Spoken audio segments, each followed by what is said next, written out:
please, please give me another chance. Dibba-dabba-dubba, dibba-dabba-dubba, dibba-dibba-dabba-dubba-da. Dabba-dabba-dibba, dibba-dubba-dibba, dabba-dabba-dibba-dibba-da. Dev Anand spoke of all his heroines with great fondness and admiration, be it Suraya, with whom he was famously in love and wanted to marry, or others such as Wahida Rahman, Vaijayanti Mala, Nalini Jaybant, Asha Parekh, Mumtaz, or Hema Malini, all of whom he romanced on screen.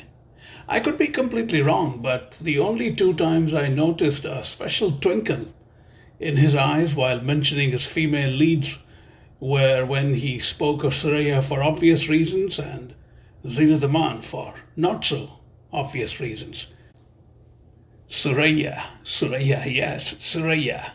He once told me and left it hanging, expecting me to fill the void with my imagination.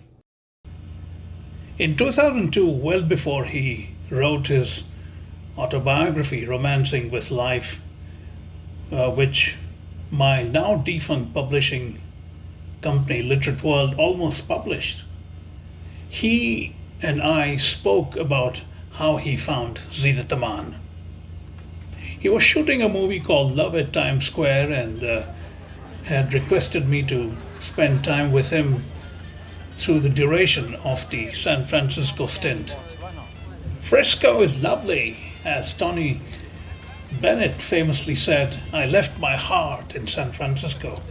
Let's have some fun times, Mr. Anand told me as soon as he landed. During a lunch break of that particular shoot, he said, Mayank, let's have a sandwich together. We walked from the location along the famous Pier 39 and settled for a Subway joint of all places. He ordered a 6-inch veggie and I a foot-long veggie. Just to tease him, I said, missing moon, open sky.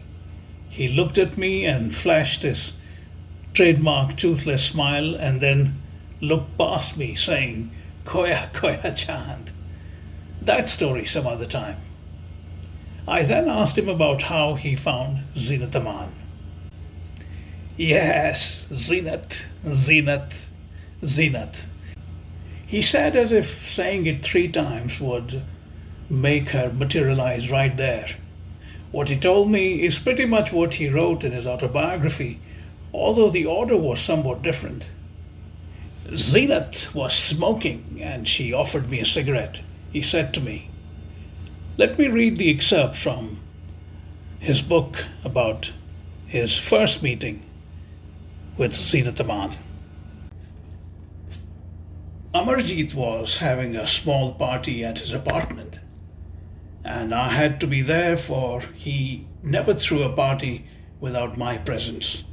And this was a very special occasion.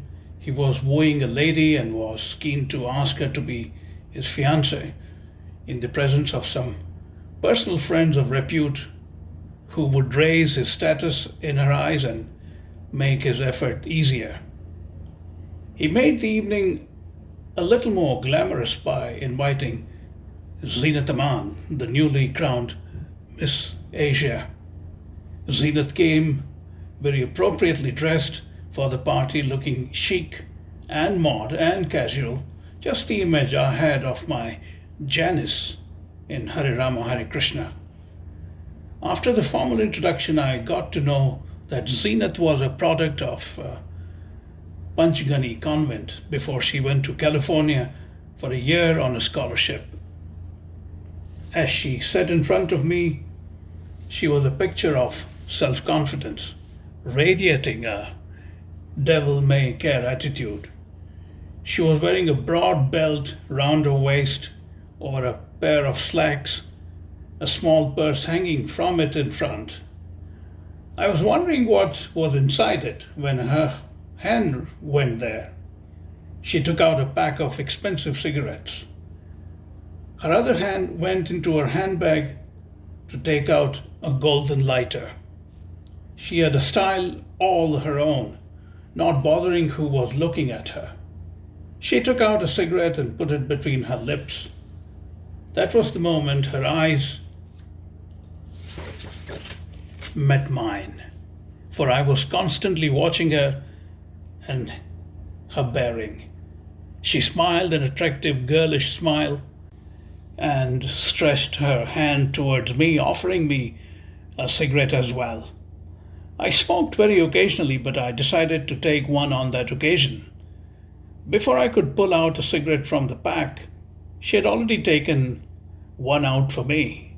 I put it straight into my mouth, still looking at her. She now ignited the lighter with a single flick and put its flame on my cigarette, looking straight into my eyes.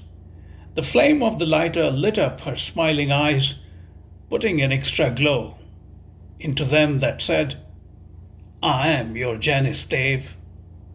I puffed out the smoke on her face, which she quite liked, and instantly got busy lighting her own cigarette, smiling a broader smile. "Zeenat," I said. She raised her eyes towards me. "Are you interested in doing films?" I asked. Now she blew her smoke on my face and said, "Only if it's a special one." "Can I invite you to a screen test?" was my next query. "When?" she asked. "You tell me." I put the ball in her court. "Tomorrow?" she said. "What time?" "You tell me," she retorted. 11:30 in the morning? "That's a date." She put the cigarette pack back in its place and the lighter as well. She was camera friendly. She smiled and laughed and cried according to my directions. The camera liked her as well. On the way back from the studio, she was in my car. I had offered to drop her. She was wearing a large, sexy pair of goggles that added to her appeal. "I like your goggles," I said. She took them off and put them into my pocket. "Take them as a present from me." "But they suit you," I said. "That's why," she shot back. "I still have that pair of goggles sitting in some corner of my cupboard. Sometimes when I open it, it comes out of its place to stare at me. I can see Zeenat looking at me again the way she looked at me in the car that day when she took the goggles off so that I could own them." Everything in this passage seems to rise from the heart of a man sensing romance.